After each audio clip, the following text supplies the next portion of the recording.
Bonjour à tous, dans cette vidéo, nous allons continuer la correction des exercices de la partie d'électricité pour les élèves de la troisième année collégiale. Et notre exercice aujourd'hui, c'est l'exercice 14 de la page 130 qui s'intitule Deux conducteurs ohmiques en série. Alors, je lis attentivement l'exercice. On réalise un circuit électrique en série comportant une lampe, un conducteur ohmique de résistance noté R1 égale à 40 ohms, et un générateur et un interrupteur.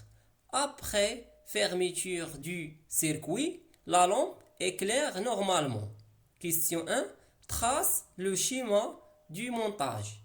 La question 2. On insère en série dans le montage un second conducteur ohmique de résistance R2 égale à 20 ohms. Question A. L'intensité du courant dans le circuit va-t-elle changer? B. L'éclairage de la lampe va-t-il augmenter ou diminuer? C. L'intensité du courant qui traverse le circuit est égale à 100 mA. Calcule la tension au bord de chaque conducteur ohmique.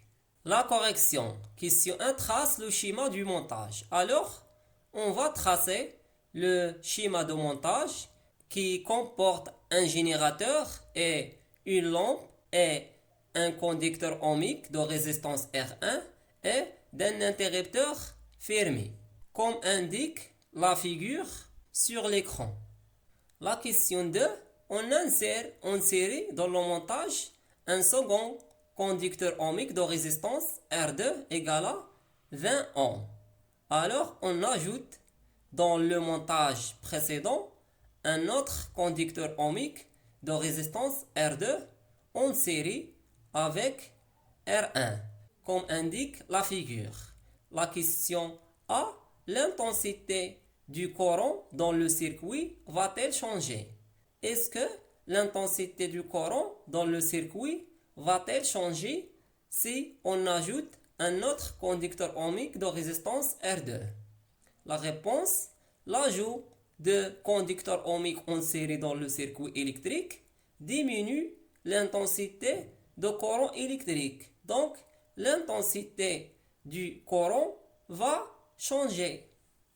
La question B, l'éclairage de la lampe, la lumière émise par la lampe, va-t-il augmenter ou diminuer? Donc, puisque l'ajout de conducteurs ohmiques en série dans le circuit électrique va diminuer l'intensité de courant électrique, donc l'éclairage aussi de la lampe va diminuer. Car si l'intensité de courant va augmenter, l'éclairage aussi va augmenter. Et si l'intensité de courant diminue, l'éclairage de la lampe aussi va diminuer. La question C, l'intensité du courant qui traverse le circuit est I égale à 100 mA. Donc on a l'intensité de courant qui traverse le circuit. La question calcule la tension U au bord de chaque conducteur ohmique. Donc on a I et on a la valeur de la résistance R de chaque conducteur ohmique. Donc on peut calculer la valeur de la tension électrique entre chaque conducteur ohmique par l'application de la loi d'Ohm. Alors on applique la loi d'Ohm puisque U R1 égale à R1 fois I et on a R1 égale à 40 ohms et I égale à 100 mA. On va convertir l'unité milliampère à l'unité internationale ampère. Donc 100 mA égale à 0,1 ampère car 1000 mA égale à 1 ampère. Donc 100 mA égale à 0,1 ampère.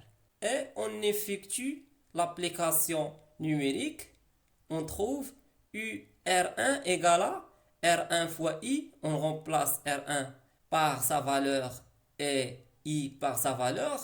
On a 40 ohms fois 0,1 ohm égale à 4 volts. Donc, la tension UR1 aux bornes de conducteur ohmique R1, de résistance R1, égale à 4 volts. Et on va suivre la même démarche pour calculer la tension aux bornes de conducteur ohmique de résistance R2. Puisque UR2 égale à R2 fois I, et on a R2 égale à 20 ohms, et I égale à 100 mA, ne change pas la valeur de I dans tous les points de circuit, égale à 100 mA, égale à 0,1 ampère, et on remplace par la valeur de I et de R2 dans la relation mathématique de la loi d'Ohm. UR2 égale à R2 fois I égale à 20 ohm fois 0,1 ampère égale à 2 volts. Donc, la tension aux bornes de conducteur ohmique de résistance R2 est égale à 2 volts. Et finalement, je vous remercie de votre attention et à bientôt.